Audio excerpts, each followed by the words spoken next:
Chapter number 13 સંભાવના example 13 પાસાને એકવાર ફેંકવામાં આવે છે તો અવિભાજ્ય સંખ્યા 2 અને 6 વચ્ચેની સંખ્યા અયુગ્મ સંખ્યા મળવાની સંભાવના શોધો. હવે પાસાની બાજુઓ કેટલી હોય? તો કે પાસાની બાજુઓ હોય 6. કેટલી બાજુ? 6. હવે કીધું શું? પાસાની બાજુઓ કેટલી હોય? 1 2 3 4 5 અને 6. તો હવે સંભાવનાની અંદર કુલ પરિણામની સંખ્યા કેટલી થઈ? તો કે 6. કુલ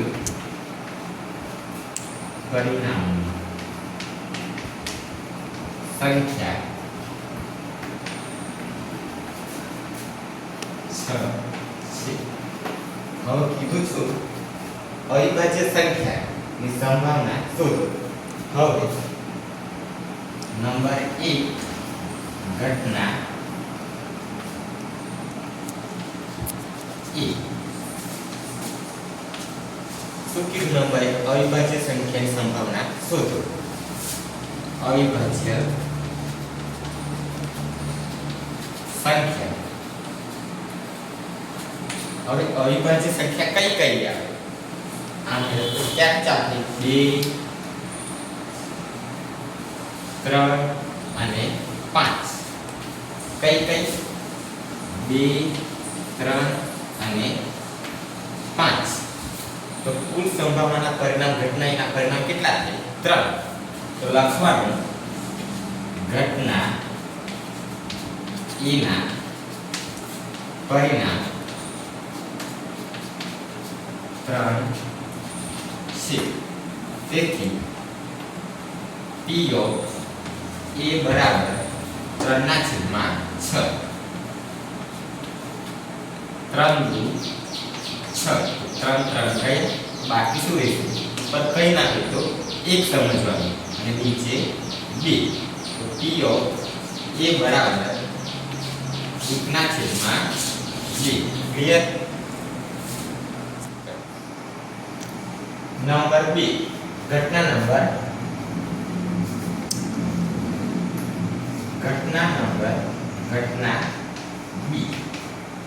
2 અને 6 વચ્ચેની સંખ્યા. 2 અને 6 વચ્ચેની સંખ્યા. હવે 2 અને 6 વચ્ચે કઈ સંખ્યા આવે? તો કે 2 અને 6 વચ્ચે 3 4 5. કઈ કઈ? 3 4 5. તો ઘટના B ના પરિણામની સંખ્યા કેટલી થઈ? 3. કેટલી? 3. તો લખવાનું ઘટના B ના પરિણામ ની સંખ્યા 3 છે. તેથી P of B બરાબર 3/6. 3 દુ 6. તો 3 3 ગયા, તો બાકી શું રહેશે? P of B બરાબર 1/2. ઉપર કાઈ ના હોય તો 1 સમજવાનું. ક્લિયર? નંબર 3 અયુગ્મ સંખ્યા મળવાની સંભાવના. ઘટના C. ઘટના C અયુગ્મ સંખ્યા મળવાની સંભાવના. અયુગ્મ